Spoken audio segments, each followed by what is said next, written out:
22 जुलैला माननीय अजितदादा पवार आपले सर्वांचे लाडके उपमुख्यमंत्री यांच्या जयंतीनिमित्ताने पुणे महानगरपालिकेमध्ये स्वच्छतेचा आठवडा चालू केलेला आहे माननीय महापौर यांनी.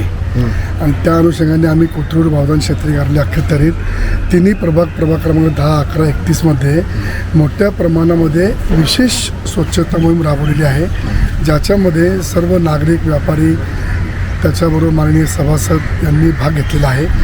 आणि त्याच्यामध्ये जो उपक्रम दिला होता त्या उपक्रमाप्रमाणे बाजारपेठा, मुख्य रस्ते, स्लम एरिया, त्याच्यानंतर CTPT, मनपा, खाजगी शाळा येथील विद्यार्थी यांच्यामध्ये स्वच्छतेचा संदेश पाठवण्या बाबतीमध्ये आमचे उपायुक्त माननीय वारुळे साहेब यांनी सांगितलं होतं की त्या पद्धतीने आमच्या क्षेत्रीय कार्यालयाची कार्यभार चाललेला आहे. आणि आज अन्य शाळा जी आहे कोथरूडची तिथं आम्ही विशेष ही मोहीम राबवली की ज्यांना डोळे दिलेले आहेत ते लोक रस्त्यावरती कचरा करतात, न्यूसन्स करतात, तर किमान अंध शाळेतल्या विद्यार्थ्यांनी आता हा मेसेज द्या की आम्ही अंध असून आम्ही शपथ घेतलेली आहे की आम्ही आमचं पुणे शहर हे स्वच्छ सर्वेक्षणमध्ये भारतामध्ये पहिलं आणू.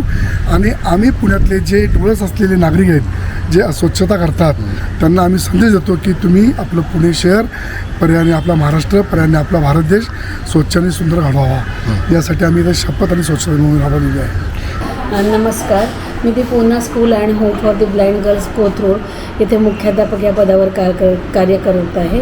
वर्षा रांका. आमच्या इथे दृष्टीहीन दिव्यांग विद्यार्थिनी शिक्षण घेतात. त्यांना पूर्ण शिक्षण मोफत असतं. इयत्ता 1ली ते 8वी शाळा आहे. तुम्ही शाळेत जरूर सगळ्यांनी एकदा या निमित्ताने मला एवढं सांगायचं आहे की पुणे महानगरपालिकेचं सहकार्य आपल्याला नेहमीच मिळत असतं. आणि दृष्टीहीन विद्यार्थिनी आपला परिसर स्वच्छ ठेवण्यासाठी खूप मोलाचा संदेश आणि स्वतःच्या वागणुकीतून त्या देत असतात.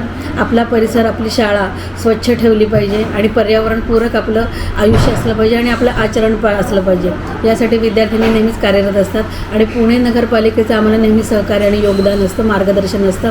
सर्व अधिकारी आम्हाला नेहमीच मार्गदर्शन करतात. जिथे आपण बघतो की डोळस समाज आपल्याला दृष्टी असून देखील आपण कचरा करतो, ओला सुका कचरा एकत्र टाकतो, पर्यावरण प्लास्टिकच्या पिशव्यांचा वापर करतो, कापडी पिशव्यांचा वापर करत नाही. आणि आम्हाला लोकांना आम्ही संदेश देऊ इच्छितो की दृष्टीहीन दिव्यांग मुली इथे आपल्याला संदेश देत आहेत, तर आपल्या डोळे समाजाची जबाबदारी अधिक वाढते की आपण आपला परिसर स्वच्छ ठेवला पाहिजे. किंवा पावसाळ्याच्या दिवसामध्ये काही साथीचे रोग होतात ते आपल्या सवयींमुळे होतात, तर आपल्या सवयी बदलल्या पाहिजेत. आणि तुम्ही आमच्या शाळेला नक्की भेट द्या. या मुलींकडनं आपण अधिक चांगलं शिकूयात आणि आपला समाज आणि आपला परिसर स्वच्छ, सुंदर, निरोगी आणि संस्कारी कसा राहील यासाठी आपण प्रयत्नशील राहूयात. धन्यवाद. मित्रांनो, आमचा हा व्हिडिओ शेवटपर्यंत बघितल्याबद्दल धन्यवाद. तुम्हाला हा व्हिडिओ कसा वाटला हे खाली कमेंट बॉक्समध्ये आम्हाला नक्की कळवा. धन्यवाद. If you like the video, do like, comment, share and subscribe.